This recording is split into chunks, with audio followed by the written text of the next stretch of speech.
من نیشانەی تێڕوانینی جیاوازی لایەنە سیاسیەکانە لە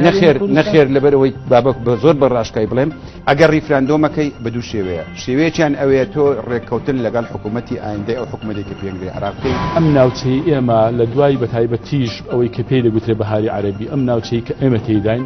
سەر لەمێ ئێستا تووشی بوومە لەرزەیەکی سیاسی بووە پلێتەکانی هەمووی لە جوڵەدا ئێمە دەبێ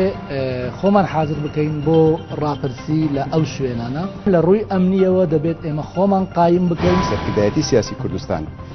بەڕاستی پێویستە کەمترین قسە بکەن زۆرترین کار بکەن دەوڵەتە زڵهێزەکان دەوڵەتەکانی هەرێم بیر لەوە ناکەنەوە پشتیوانی دەکەن ئەو ناوچە دابڕاوانە تەنها بە پێشمەرگە ناپارێزرێت ئەو ڕەخنانی ئێمە لە مالێشیمان گرتووە و دەیگرین و کە دەڵێن ئەو حکومڕانێ بە تەفەڕدەکە ئێمە لێرە دووبارە نەکەین ئەم پرسە نەکراوە و